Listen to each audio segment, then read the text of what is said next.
మిత్రులందరికీ నమస్తే. ఎత్ర నార్యస్తు పూజ్యంతే రమంతే తత్ర దేవత. అంటే ఎక్కడ మహిళలు పూజింపబడతారో అక్కడ దేవతలు నడయాడుతుంటారని అర్థం.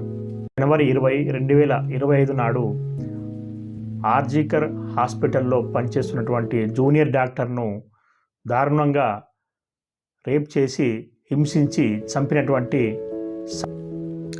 సంజయ్ రాయ్ అనేటువంటి దుర్మార్గుణ్ణి విచారించినటువంటి కోర్టు జీవించి ఉన్నంత వరకు జైల్లోనే ఉండాలి, మరణించేంత వరకు జైల్లోనే ఉండాలి అనేటువంటి శిక్షను విధించింది. దాంతో మనందరికీ సంతోషం వచ్చింది. ముందు నిర్భయ గ్యాంగ్ రేప్ దోషులకు మరణశిక్ష విధించి అమలు చేస్తే సంతోషించినాం.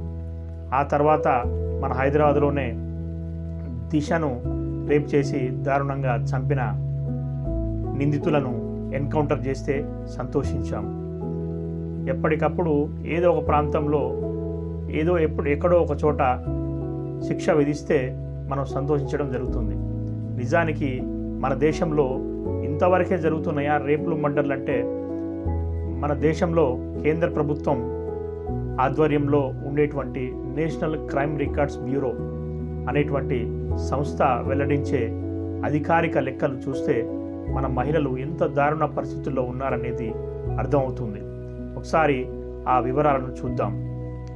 కేంద్ర ప్రభుత్వ సంస్థ నేషనల్ క్రైమ్ రికార్డ్స్ బ్యూరో 2022 నివేదిక ప్రకారం మహిళలపై ప్రతి 16 నిమిషాలకు ఒక రేప్ జరుగుతుంది.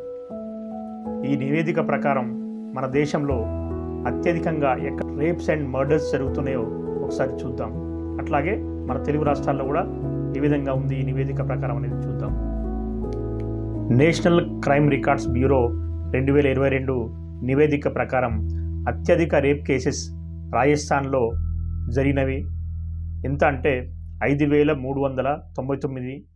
నెక్స్ట్ ఉత్తరప్రదేశ్ 3,690, తర్వాత మధ్యప్రదేశ్ 3,029, తర్వాత మహారాష్ట్ర 2,904. ఇవన్నీ గత 10 సంవత్సరాల నుండి బీజేపీ గవర్నమెంట్లో ఉన్నటువంటి రాష్ట్రాలు.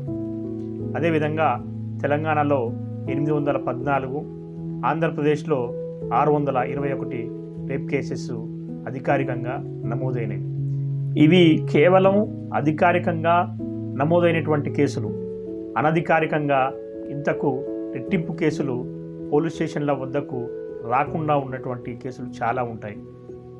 అందుకని మన దేశంలో ఉన్నటువంటి మహిళల పరిస్థితి చాలా దయనీయంగా ఉంది.